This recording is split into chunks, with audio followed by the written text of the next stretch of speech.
Wonderful. Glad to have everybody here. I'm really excited about this session because, talent and just hiring is one of the most important things you can do as a startup. I'm here with Alex and Iris. I'll let them introduce themselves. My name's Janesh Patel. I'm one of the co-founders of Uptime Health, a local Boston, sorry about that, guys, a local Boston-based startup in the health tech space. But this isn't about me, so I'm going to pass it over to Iris. Morning, everyone. I'm really happy to be here. My name is Iris Wang. I'm a talent acquisition partner from Flagship Pioneering. We are a venture creation company. We've been around for 20 years. We mainly invest in the biotech and agriculture space, and we strictly fund companies from the protocol stage all the way to new co-growth Moderna Therapeutics being a successful example of companies we've built. Thank you. Alex. Hi, I'm Alex, and it's really nice to be here. Very excited to chat with everyone about talent today. And I'm a director of talent over at OpenView. OpenView is a VC based in Boston, over in the Seaport. And what we do is we focus on expansion stage B2B softwares. So companies that have anywhere from 5 to 15 million in ARR are typically a great company for us. And we do a lot of PLG investments, a lot of really high growth companies like Datadog, Calendly, HighSpot, Expensify.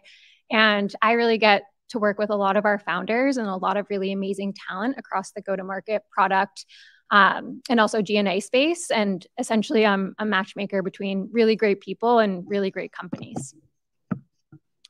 Wonderful. I know hiring is very important, but I also know, a talent partner from the VC side is not something I was used to when building my company. I think it'd be interesting for everyone to know, from your own words, what is a talent partner? And, how do they support their portfolio companies? So Iris, I'll let you take this first. Sure. So a talent partner to me covers a lot of grounds. I've been doing this for a decade.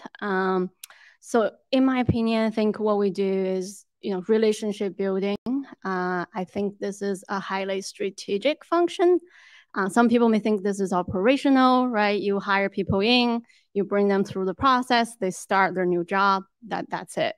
But in reality, I think there's so much more to it, and I'm happy to elaborate on that throughout this session. And ultimately, my goal is to help our startups to be successful from a talent standpoint, because in this market, right, people, hands down, is the most important asset for any company. And this is definitely a field that I feel really close to my heart. I actually started my career recruiting for patients for a local hospital for clinical trials. So that's a really great intro to this whole healthcare biotech industry. And I sort of carried that mission personally. And when I hire, I'm not just looking at empty seat and how to fill it. It's really more a little bit profound than that, right? I want to make sure that we're connecting the talent out there to the type of jobs that the values align, as well as sort of the growth potential for the future. I'll stop there. That's great. So you basically see yourself as somebody who's part of that organization. Absolutely. And when you think about that empty seat, quote unquote, you see it as more of this is the opportunity we need to fulfill. And how do I do that? But that sounds like something that people could see very valuable. If you want to expand on that, that'd be great. Yeah, absolutely. Because, my role when I, let's say a hiring manager calls and says, we're building a company. This is the concept. We're going to hire the first 5 employees, right? So I have my own list of questions. We will have this intake meeting where I'll go through everything about the company. We won't even touch on the talent yet, maybe in that first meeting. What I'm really interested in is what's the mission, what's the goal for the company, near term, short term, and how does this hiring plan fit into that, right? So it really comes down to a deep understanding of the business, because without that, I don't think I will be well equipped to find the type of talent they're looking for. So there's a lot of upfront prep work on my end, where I ask a lot of questions about why this type of positions, why now, why this level? And if I hire someone today, where can they go tomorrow?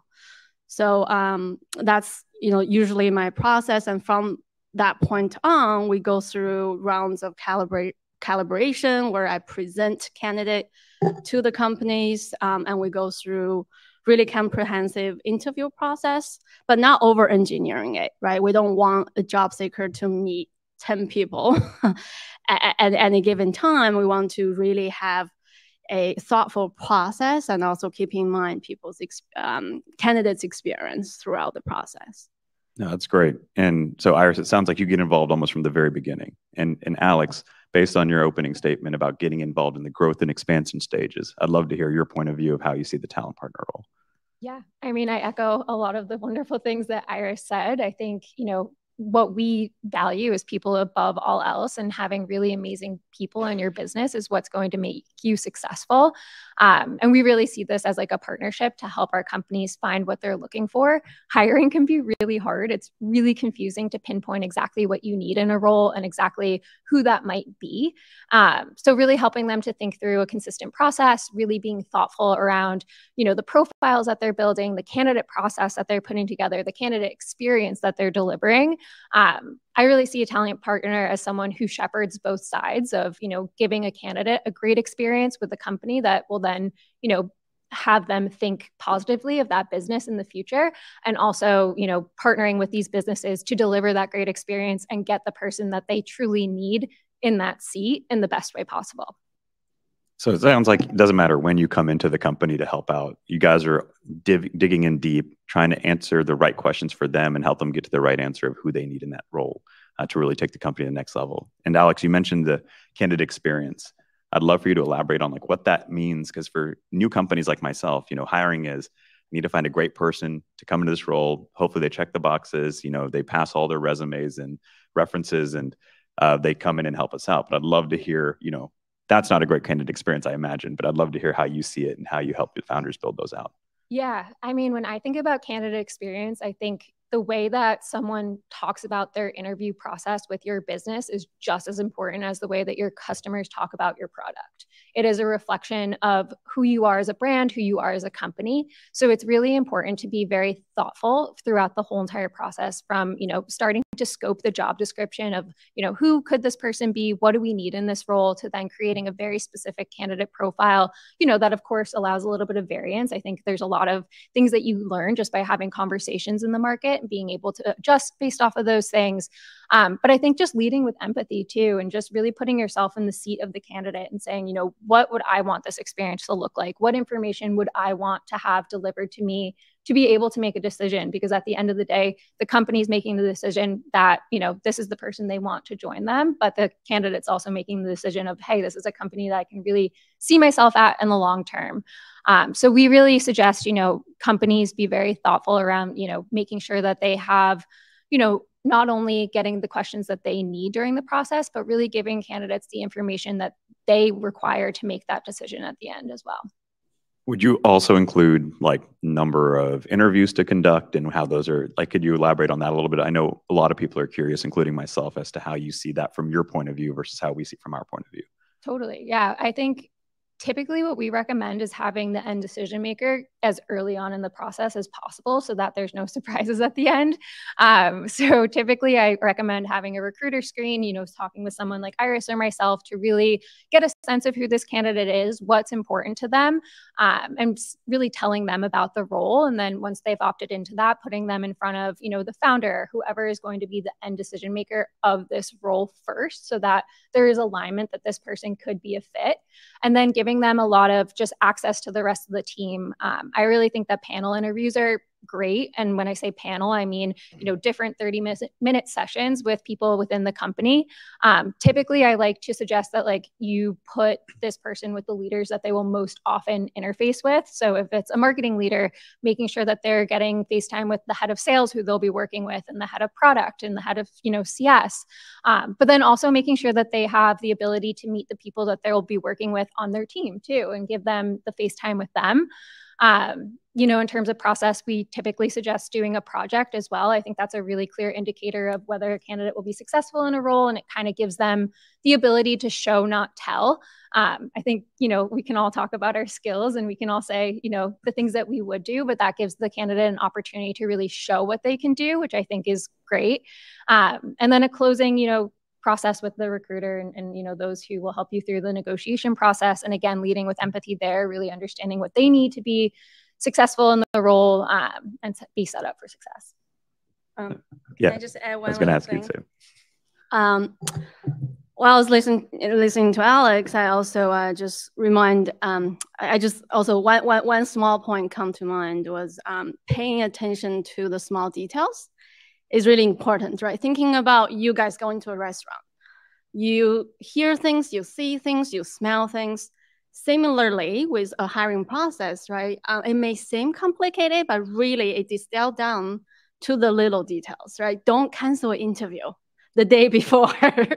It's not a great experience. If the candidate has back-to-back 30 minutes for a whole morning before your session, ask the question, do you need a break? Right? Do you need to get water?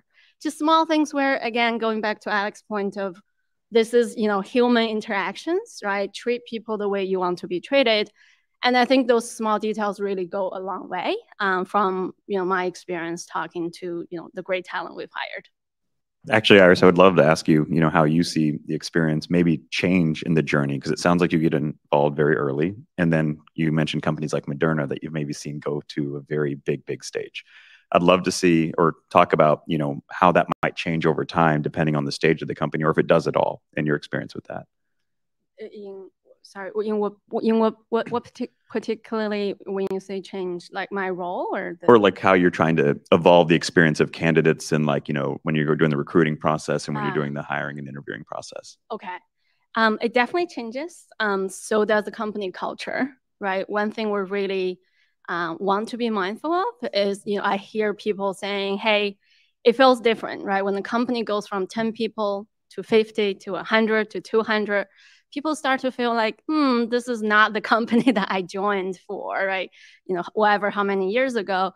So similarly with the talent acquisition practice and the candidate experience, again, just be mindful of the stage of this company. If the company is 10 people and you have the candidate meet with 50% of it, that's fine. But if the company turns out to be 100 people, you can't have them meet, the 50% of the company, and just kind of prepare the candidate earlier on and say, this is our process. It has evolved from a everyone on board type of interview process to now we have already selected a few people to be on your panel because first, they're key decision makers. Second, they bring insight to you where it will be really helpful for you to hear their experience. So this is definitely a really important topic that's on everyone's mind to create a process that evolves with the company's growth. And does your involvement change with the company's growth phases? So another way to ask that is, is there a point in time where a company kind of takes back this position and brings it in-house, or does that not exist and there's always a role and a reason for you guys to be involved as talent partners? I think that'd be interesting to hear. Yeah. At a certain point, they definitely go off, right? Sort of, I use analogy of sort of the parent and children relationship. Early on, when the company has no one, and I'm building the first 5-10 team members, I'm a lot more hands-on, right? I'm there training hiring managers, talking to them about process, best practice. And over time, as the company grow, I take a back seat where the company becomes more independent. And ultimately, for us at Flagship, usually when they enter the growth phase, we're talking Series B and beyond, they start to think about hiring their internal HR team and talent acquisition team. And Alex, when Iris gets involved, obviously it's from the beginning, so there's not a ton of maybe change management for how hiring can get done. But as you get involved maybe in the middle or later phases of a company, how do you see yourself kind of coming in? But then also, is there a point when you exit and kind of say, you guys are on your own now? Yeah. I think typically we work with our companies about a year to 2 years post-investment, and that's when we can be the most help. And to Iris's point, they start to hire their TA teams, and then we start to work with these TA teams to make sure that they have everything they need to be successful, and then we kind of pass the baton with hiring. I think what we like to do, though, is to stay really close from a networking perspective. For OpenView, it's really important that we not only know great companies, but we know great people, and we're able to introduce them to our businesses regardless of the phase of investment. So we constantly have, an active talent pool that we can say, oh, like you would be amazing to speak with Calendly. They're hiring for a director of product marketing. We can introduce you. So I think it's always for us about having still those little touch points where we can consistently add value regardless of where we are from a funding perspective. But we're a little bit more hands off after that 1 to 2 year mark. And then when you get involved and then, you said helping them find those great candidates, do you find yourself finding a role that you typically hire more than others, like based on your position when you come into the company? Yeah, well, I think I'm very specific in go-to-market hiring. I came up through a background in sales, so hiring salespeople has always been really near and dear to my heart, and I love hiring for marketers as well. And we find that we get a lot of go-to-market roles requests just because at the phase of growth of the businesses that we're working with, that is a huge focus for them. But that being said, we still do product hiring, and like I said, we do G&A hiring still. It's just not as frequent of requests as the go-to-market side. And Iris, for yourself, getting in a little earlier and even helping them through the growth phases as well, do you find yourself focusing on any positions over others and that you seem like more valuable in those early phases? Yeah, so for me, I'm primarily R&D recruiter, and our companies usually build from the ground up. So we'll hire non-PhD, PhD level researchers to start, and over time we'll build up to ultimately the C level. So personally, I'm involved in everything except the G&A functions. When the company is ready for those type of hires, we have different team members take on those. But other than that, yeah, I cover lots of ground. Iris, have you ever tried to introduce maybe a good prospect to the company itself, and then there was a disagreement that this is not somebody we want to bring into the company from the founders or these people who are building it from the ground up? And how can you give us an example of that? You don't have to name names, but then how you kind of walk through those moments. Because I understand from a founder's point of view or a startup's point of view, sometimes you feel like you want to have a little more control and you don't want to butt heads with the people backing you with capital. And just, can you talk us through kind of how those conversations can go? Yeah, I mean, this is a good question. I think I want to kind of preface it with the uniqueness of the way Flagship works, right? Because we're all one team. Yeah. We rarely invest in other people's ideas. So everything we build has been strictly, came from an internal think tank. So because of that, I think my relationship with the founders is a little bit different, right? So if I present a good candidate to them and they say, hey, this is not the right person because of the timing, the level, the expertise, whatever the case may be, no hard feelings. Absolutely, we're all here to make sure the business succeed. So if their rationale makes sense to me, then I'll say, okay, let me maybe think about another position for this great talent. If it doesn't make sense to me, right, because part of my role is also to educate the business about the talent market. And if I feel strongly this is a candidate we cannot pass for whatever reason, I will strongly advocate on behalf of this candidate to the founders, and I will list out my reasons, and we can have a discussion, debate, what have you. And ultimately, right, it's all depends on what's best for the business. And Alex, same question.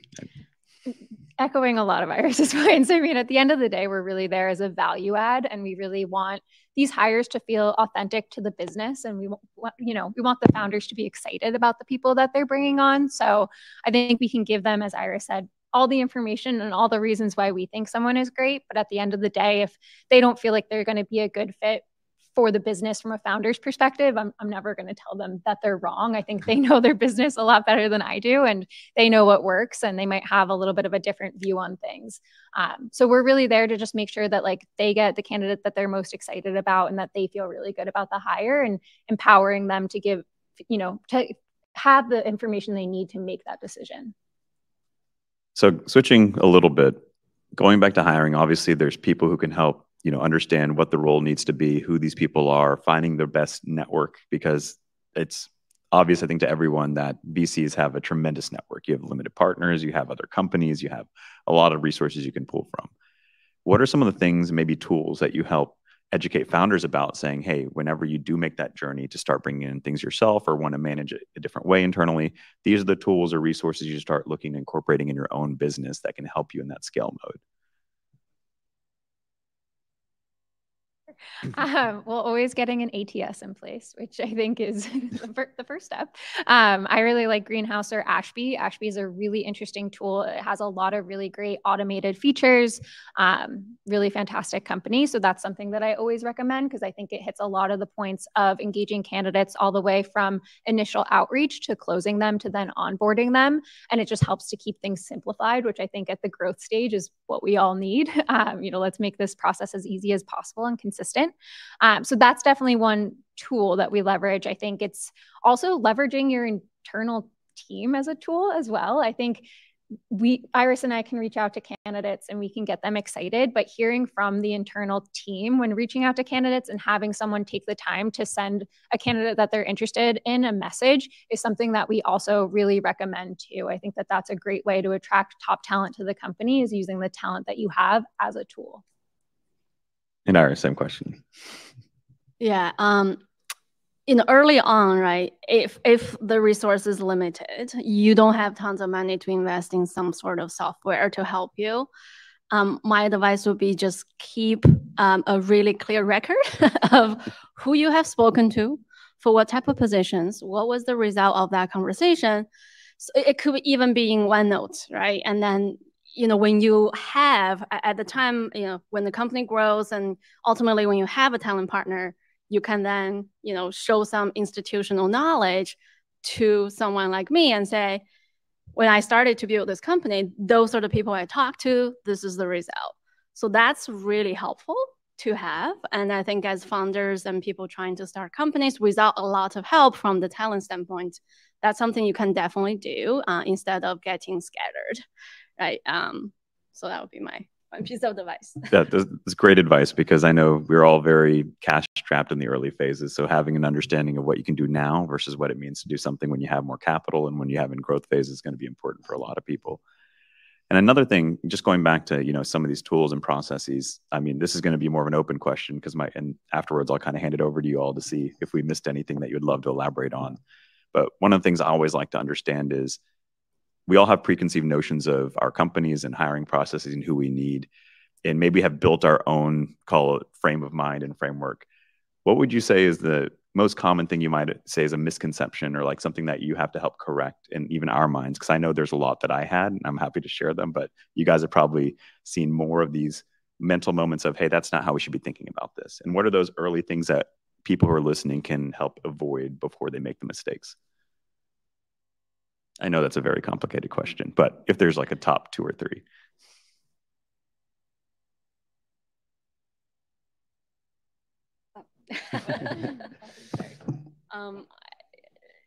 There's a lot. I'm just trying to I imagine. Yeah, like one of mine was I didn't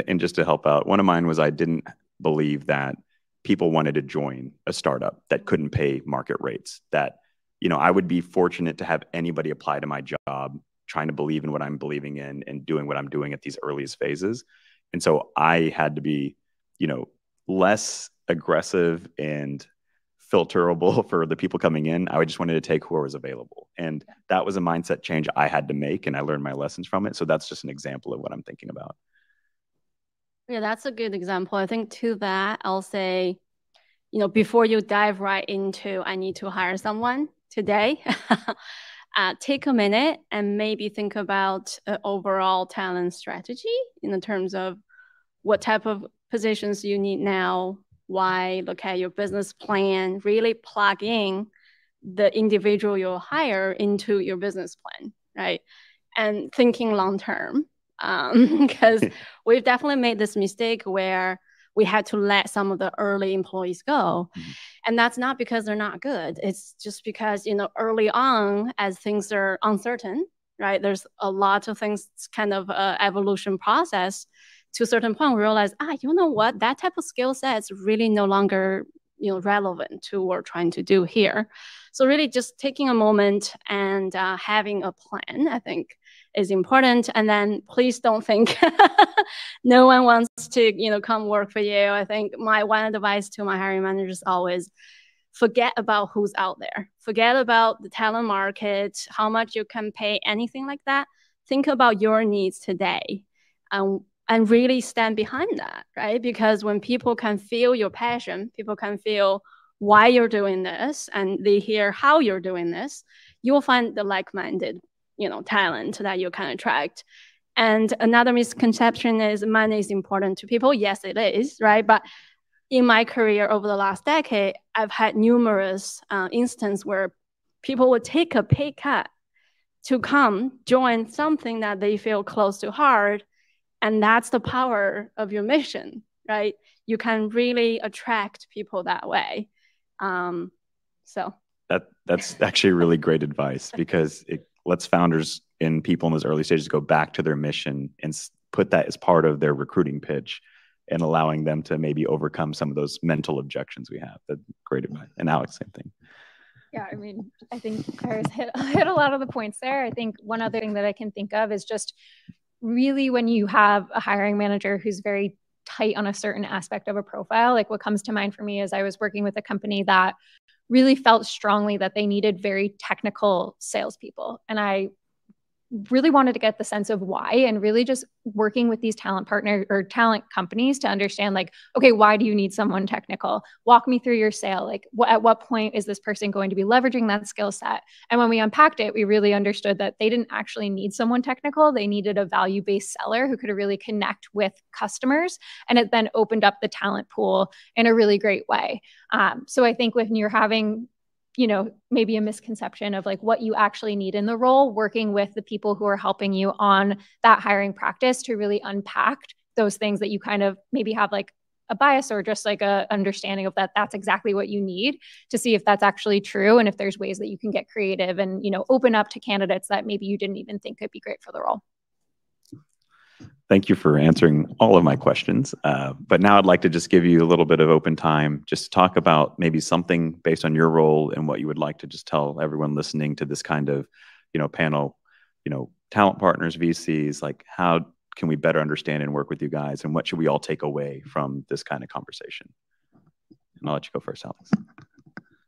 Yeah, I mean, I think from a company perspective, if I was a startup thinking about hiring, I think it's really coming back to just that candidate experience piece. That's something that I'm just really passionate about. And I think, regardless of the market, obviously the market's kind of been in highs and lows and all over the place over the last few years. And I think, just delivering a really great candidate experience, regardless of what's happening in the market, and really being very, thoughtful about what you need in the role and thoughtful of the experience that you're delivering to these people is my best advice. Because like I said, it's that reputation that you bring with you from the time that you're a growth stage business all the way to, hopefully doing amazing things. And that's really important to, provide a really great experience. So that's a lasting impression in, people's minds. Iris, same thing. Yeah, I will strongly recommend considering investing in a talent partner in some sort of fashion. You could hire a contractor for 3 months. You could go through an agency where they can provide some of the talent acquisition help to you, or at least be educated right on this topic. I think would be really important, because again, we say people are the most important, right, in any business, and having a strategy around it and be able to find people who can tell your story and tell it in a way that makes sense, right, to the broader audience, I think would be helpful. Well, wonderful. Rachel, I think we have some questions in this channel, but I just would love to open it up for some questions from the audience. Absolutely. So for those of you in person, we'll be asking questions via this microphone, so that way all of our virtual attendees are able to hear. And then we do have a lot of activity in the Q&A tab virtually as well. So I'll be asking those for our virtual participants. I'd love to kick it off with an in-person question. If anyone has anything, feel free to raise your hand. Perfect. Thanks, Rachel. Alex, question that I have keying off of something you had said around building your talent pool, like both OpenView and Flagship have like huge names, right? And so how much of your time, maybe percentage wise, is focused on building your general talent pool for like all needs versus a specific portfolio company's need at that point in time? That's a really great question. I think in terms of like time, I would say it's 50-50. I think the wonderful thing is that OpenView runs so many different searches. Like right now I'm running a finance search and a marketing search and a sales search. So a lot of these different pipelines build themselves from building out our network just based off of the work that we're doing, but then also being really thoughtful around like, you know, what are the different areas of hiring that maybe we don't have a role for, and how do we make sure that we're connecting with great people for that and keeping them in mind. And, you know, to Iris's point of keeping a really good record, making sure that you have a list of everyone that we know, what their interest areas are, and keeping a record of that. So when a role does come in, you can go back to those people first that you have a great relationship with and make sure that you're connecting with them. I think OpenView is also pretty unique in that I get on the phone and it's a very consultative approach. Like I'm telling them about OpenView, but really what I'm focused on is tell me about your career and like what gets you excited. And then that matchmaking piece comes in around, oh, well, you really enjoy, you know, generative AI. I know a great company in that field, and being able to kind of move people around that way. So it's because we approach it from a consultative kind of higher view, those pipelines really build themselves, and it's very organic to kind of build out different networks over time. Awesome. So we can go ahead and turn it over to one of our virtual questions. And I'm going to read these as they've been written because I want to make sure that they're accurately represented. We have Allison Kuntz who submitted a question saying, can VCs help with finding specialist advisors in interim talent while you're going through the full hiring process? So not necessarily a full-time employee. Yeah, we do that. Yeah. And we have partners that can help us build up separate payroll, and the contractors will go through our vendor, partners, and we also conduct a lot of temp to perm positions. So if you start with us as a contractor, there's always opportunity to shift that to FTE role, which can be more enticing to people. And there was another question that kind of bookends that very nicely that was talking specifically about fractional sort of C-suite talent and what that conversation or process might look like from partnering with a VC perspective. Is that in any way different? Especially considering the fact that it is part of the C-suite, what kind of stakeholders' decisions go into that process when it comes to potentially bringing someone on fractionally?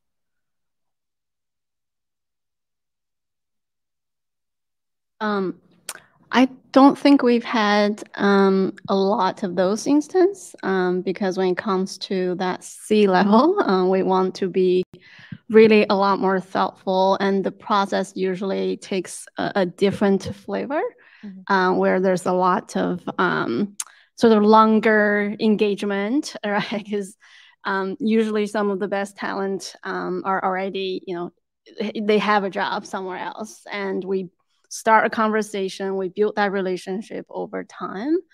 And it's a little bit hard to do if the role is not quite set in stone, I would say. But any other thoughts? I agree with Iris on that from a C-suite perspective. And one of the other things I would add is that from being in this space and being exposed to a lot of operators, they then turn into consultants, which is a really interesting way to kind of leverage your candidate network and then really build a lot of trust and a great relationship with these operators who then turn into fractional support that then you can, introduce to your different companies that you work with. And that's something that we've seen be really, really successful. A prior boss of mine turned into, being a consultant, and I've been able to introduce her to a lot of different portfolios, and having that kind of pipeline of candidate to consultant is really interesting as well. Can I add on to that question? Absolutely. One of the C-suite roles that me and a lot of my, peers in the industry think about are at the earlier stages is like a CFO. Yeah. Like we might not need a full-time CFO, but a fractional CFO. Is that something that might be treated differently, or you consider it in the same vein? I haven't had a lot of exposure to like fractional work at the C-level. I think CFO is probably one area where you could get away with having a little bit more project based support, just because there's probably a lot of strategic initiatives that you're kicking off and a lot of different projects that, that level of support could be helpful for, and before making a major investment in a long-term person for that role. Yeah, and one thing we're doing at Flagship is we would hire someone into Flagship, right? Oh. This could be a very seasoned CFO who has built companies, put things through IPO numerous of times, and they come in, we give them a title as growth partner, and they can, be engaged on multiple portfolio companies, right? Their time is kind of divided, but they can be a great resource to those companies at a time where they probably don't need a full-time person yet, or they don't have the budget, or whatever the case may be. Awesome. Any other in-person questions that I can turn into? Hi, I want to ask a question, pivot a little bit. So for example, I have a very good candidate, which was probably a CTO material, very good engineer. And but we have my team still have 2 engineers. They start building this company with me together when they quit their job to join me. So when you're hiring people from outside, how can you what's the best approach to balance the outside talent with the existing team? What's the principle of doing so? Because I don't want I want to grow, so we must hire someone from outside, which is have better skill or even multiple skills. But still, we want our loyal team member from our original team to keep with us internally. So what's the best approach to doing so? Was my question.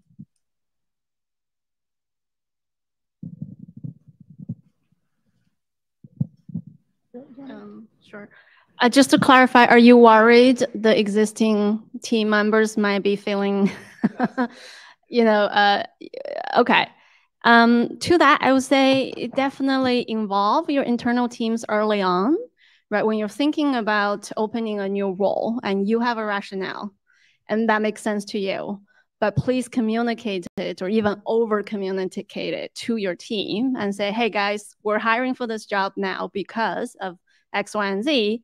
It's not because I don't trust you guys. It's not because, you don't have room to grow in this company. It's because we need this additional type of skills, right, to the team. And also just involve them, every step along the way.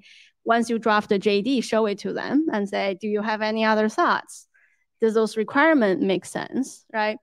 And there's also an interesting point you have to think about is at what point you open that to your internal teams, right? Can they apply to the job as an internal candidate? Maybe, maybe not. But those are the questions that you need to think about and maybe communicate to your team. So ultimately, when you find that new person to join, especially if their level's higher than your internal team members, it sort of helps to smooth out the relationship, right? Because people want to know, they're there early and they have invested their time. They have sweat equity. Why are you doing this? But if you can just communicate it to them, I think people will understand. Does that make sense? Yeah, and I think that's a fantastic answer. I think especially the early stage, you have those folks that, to the panel point that was brought up earlier, that are really invested in your mission. So when you're taking it back to that why and really explaining how this furthers the business objective that you collectively all believe in, I definitely think that can go a long way. And we do have some other virtual questions. This is a really great question. It's been touched on a little bit, but I'm curious if you'd be able to elaborate on it. How can early stage companies engage with their VC and make connections when there might not be a dedicated talent partner? So these are folks who recognize the value of the VC network, know probably relative to the position that they're hiring, that this is probably more advantageous than maybe a recruiting agency. But there's resource constraints on both sides. Early stage founder needs to hire. VC might be an emerging fund and might not have a full-time employee for that position. So how do you start that conversation? How can folks maybe navigate that issue if they come up against it?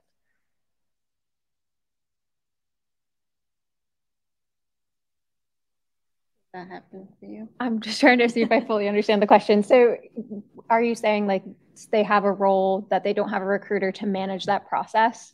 Yeah. So assuming, say it's a startup that has a specific role that they're looking to hire and they're looking towards one of their investors as this is maybe a person sitting in an intersection of industry or vertical that really has probably the network that would ideally fill this role.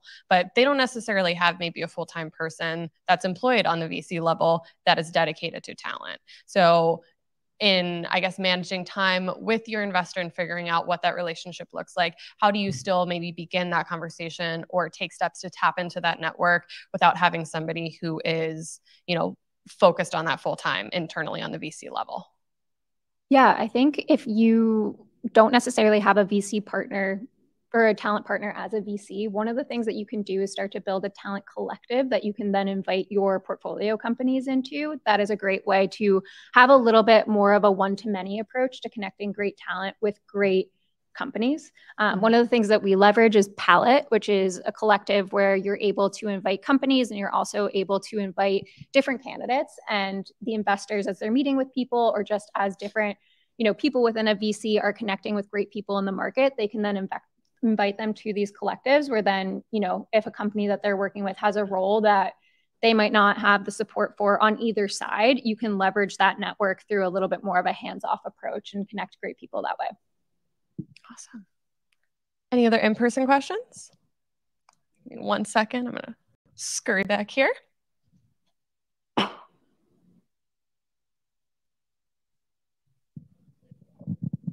Thanks. Last year at Boston Startup, I remember someone very specifically saying the first 17 hires are the most critical.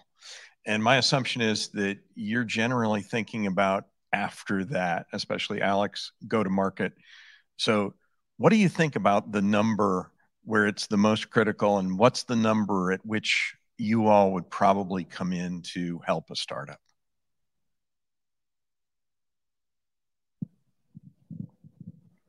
I'm typically joining and helping companies once they've reached around 30 employees. That's typically where we get the most involved. Anywhere from like 30 to 60 is typically the size of the orgs that we're working with. So that's typically where we can be most helpful. But I do agree the first 17 is definitely critically impactful. Those are the people who are going to be, like we've said, tied to the mission, really excited about that growth phase in the building. Can I ask, so did this person say why the first 17 is important? I guess to me, it really depends on the type of role, the level, right? Because at Flagship, we built from ground up. So yes, the first 17, 15, 20 is important. However, when you grow to 50 and beyond, when you start to bring the leadership team, that's also important. Yeah, I'm thinking high-tech startups. And, so in the first 17, you're going to be building the C-suite, at least the initial C-suite, the VP of engineering, and the initial engineering to do the initial product. Yeah. So for us, it's kind of upside down since we built the company from ground up, and those early employees are important because they have to run experiments, right? We asked a what if question, from Moderna's case, right? We asked what if we can use mRNA as a modality? So you have to hire those researchers to do the early work, but then over time you build the mid and higher level. So in my opinion, everyone is really important. It just, different stages of the company. But that's interesting to hear. And then another virtual question that was submitted was, how do you encourage startups in your portfolio companies to think about hiring diverse candidates? Or rather, how do you help source diverse candidates for startup companies? Finally, a diversity question. Are you guys doing something? Yeah, I think to the point of the question, it really starts with sourcing and making sure that you have a very diverse pipeline to put in front of the hiring managers, and then really prioritizing that throughout the whole process and making sure that you're, having diverse people move through all the way from sourcing to getting in front of the hiring manager to moving throughout the whole process, and keeping that top of mind, throughout that whole candidate life cycle. But for us, it's really important from the sourcing stage. We have a lot of just different metrics that we look at to make sure that we're, sourcing first a very diverse candidate pool. And then as we move through the process, holding ourselves to high standards for that as well. Yeah, definitely need to have the leaders' commitment on this too, right? We set goals. We say for each, phone interview, we need a percentage of diverse candidate. face-to-face all the way to offer. Because then once we set the goals, we can keep each other accountable. But it's also an area that we need to get better at collecting data, right? I'm curious if I can ask Alex, do you guys track the diversity data from candidates? Do they self-report their diversity to you guys? Because we don't, right? So that makes the data collection a little bit tricky, and we sort of figured out a model to guess. Because there's also regulations on this, but I'm just curious what you guys do. Yeah, I think it's not easy because they have to self-provide that information. So at the sourcing perspective, it's a little bit more objective, and you're kind of just trying to create a wide pool, but data can be a little bit tough to collect this way. But to your point about having goals and metrics at every stage, we do that as well, and I think that's a really important aspect of it. We have an in-person question.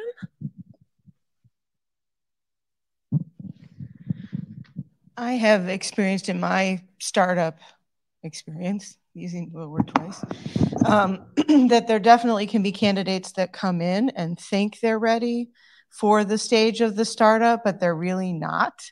And they can't bring themselves down. This is more when you get into the managers and the VPs or the first hires for sales or the first hires for product. And they can't bring themselves down enough to be the rubber meeting the road, right? They've been at bigger companies too long. I mean, how do you guys get past that? And I mean, do you really rely on people having previous startup experience, or do you just try to talk through it? Because it's very different to talk through it than to actually do it and realize how many hats you have to wear. And you guys get what I'm saying. Yeah.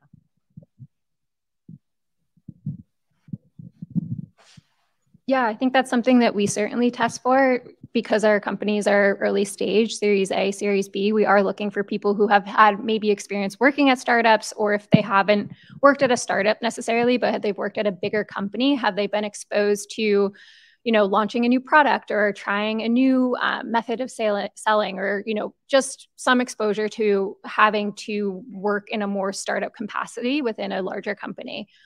So it's definitely, it's tough. I think you're correct. Like moving from a bigger company into a startup, it can be a little bit jarring just because you do wear a lot of different hats. There's a lot of adaptability that comes with it, of really quick change. So it is something that we test for, but it's not necessarily something we would want to discount someone out if they didn't have it, because I think there's a lot of ways to have that skill set within a larger company as well through being exposed to different initiatives.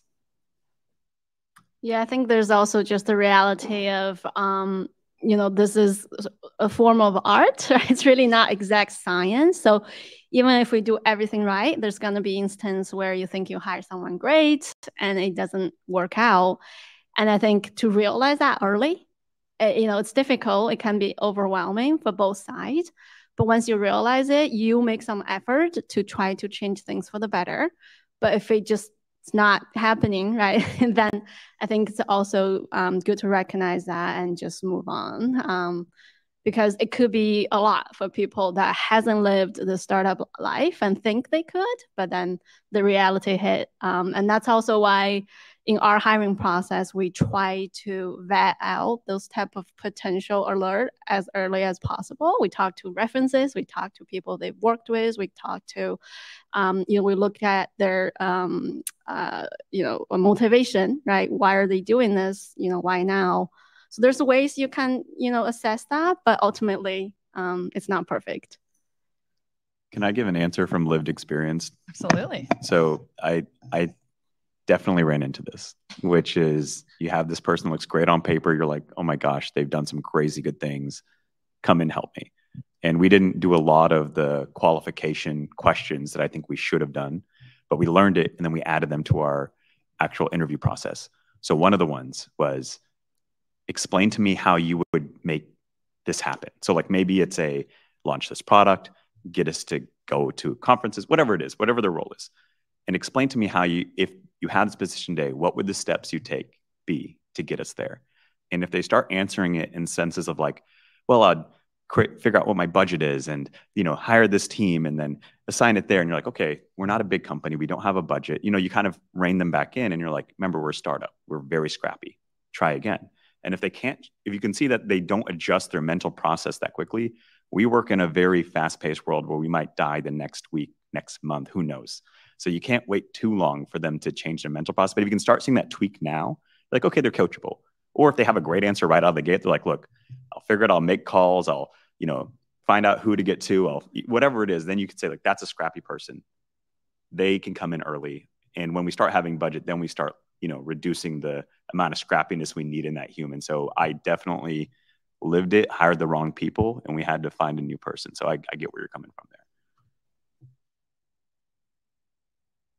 I can go next. Hi. My startup recently switched from being fully remote to mostly on-site because we realized that we work better in person. We're not spending 3 to 4 meetings solving one thing that could be solved in 15 minutes in person. And after that, we recently tried to hire 2 more engineers, and I realized the quality of talent just went down so much because we're trying to get someone who's more hybrid. I was wondering if you've seen other startups go through this, where they switch from being fully remote because they started out in the pandemic to being on site, and now they have to sacrifice their standard for talent.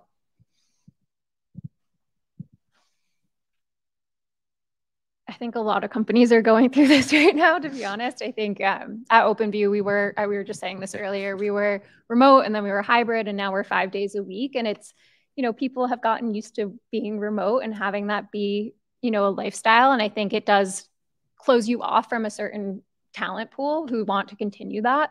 I don't necessarily know if it correlates with the quality of talent, but I do think that it is harder to find people who want to be on site 5 days a week rather than a more hybrid or fully remote approach, for sure. And it is a challenge right now for a lot of companies. And then I think one of the last remaining virtual questions that I saw, and I'd be interested to hear both of your perspectives, knowing that you plug in at slightly different stages in the process. For first-time founders who maybe have just gotten an investment from a VC, certainly with that investment comes a due diligence process. You get to know the business, you get to know the team to the extent that you're able to. But do you have, maybe Iris, at the early stages, any coachable tips for folks who are trying to figure out how to manage this VC talent partnership relationship, who maybe have never done it before, who aren't sure what questions to ask or to what extent are you able to plug in? Are there any best practices? And then Alex, sort of at the later stage, as those strategic priorities change, as the business evolves, how best to go about those conversations of articulating, what we needed then isn't necessarily what we need now, and how do we have those conversations in a way that really gets everyone on the same page collectively, knowing that obviously the founders know their business through and through, but you individually might have a more objective perspective of what actually is needed from a business standpoint. Yeah, absolutely. Great question. I think early on, one piece of advice I always give to our founders or their teams, because usually our founders are more experienced, right? They're industry veterans, but we have our origination team where we'll have a founder, and then the founder will have a team of associates, principals that helps build the company. And a lot of times those associate level, especially, they're brand new PhDs. They started with us as their first job outside of grad school, right? So they've never hired before. So this is where I also just take a lot of time early on. I sit down with them. I go through the whole process, rationale, strategy, the what to the how, everything, give them sort of a 360 view, the best I can. And then I ask them to ask me questions, right? Because hearing what they're worried about, what they want to learn, then also help me to tweak my coaching styles, if you would. And another piece of advice would be just also push them to be a little bit more flexible, a little bit more open-minded, right? If you're looking for a cell biologist and they need to have X, Y, and Z skills, do they really though, right? Can they learn that at the job, right? Can they learn that from you? Really just thinking about the best way to integrate resource so that we're hiring the sort of the secret weapon that we need to be able to build this company versus just kind of tunnel vision on, oh, I need a PhD from Harvard from this lab today. So that would be, my advice. Yeah, I definitely agree with Iris. I think regardless of the stage, like being open to change is super important for founders, just because with every, revenue milestone, something will be different. And I think that is something that I encourage founders to do. And I think something that we have found to be really successful is not only delivering that message ourselves, but also connecting founders to other people within the ecosystem that we have at OpenView to share experiences. And that has been really impactful because I think we can give our perspective, but hearing it from another founder who has gone through, the 5 to 10, revenue stage all the way from then 10 to 20 and has lived that change and has learned and has had things work and not work.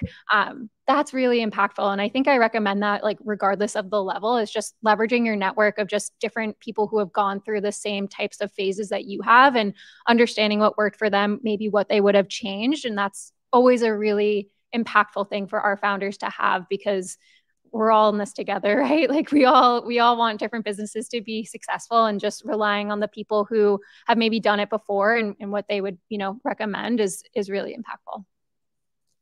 Awesome. Do we have any more in-person questions?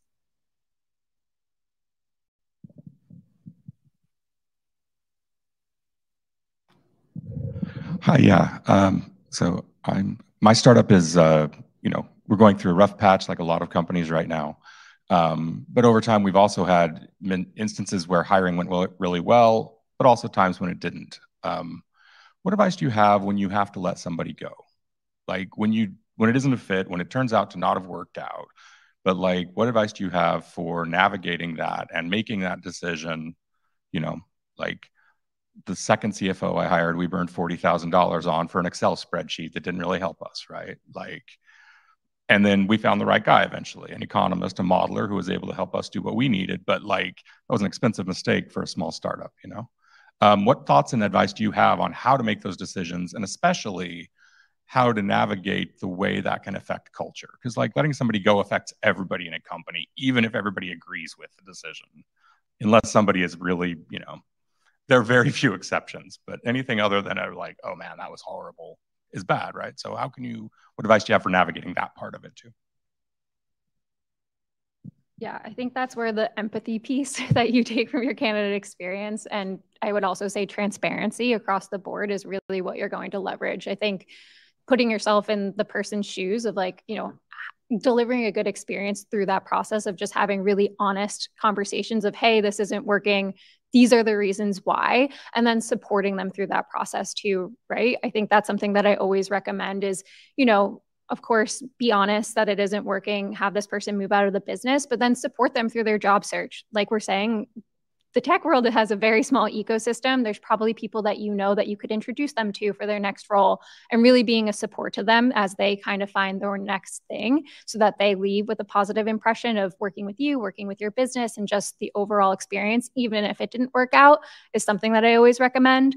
And then also leveraging that transparency piece around culture, right? Like it is tough when you see, especially a senior leader, move out of the business. And I think just being really honest with your employees on why it didn't work out, and then also what you learned from that experience, because that is the really critical piece of hey, this didn't work out. This is what we learned, and this is how it's not going to happen, hopefully, again, because, this is what we've taken away from the experience is really important. Yeah, I would 100% agree. And I think that learning piece, right? If you could be open and transparent with your team and say, we made a mistake and this happened and this is how we handled it. And maybe answer some questions from the team. And one thing maybe you could consider is, is this person really a lost cause? Or if you could utilize their skills in a different capacity, right? They may not be the best CFO for your stage of the company right now, but can they be a consultant?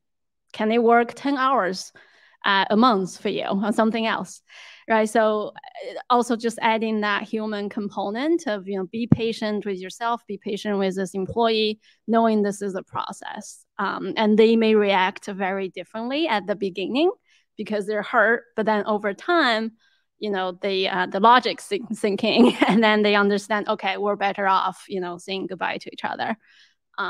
So again, it's tough, but it can be done. Awesome. Well, we are at time for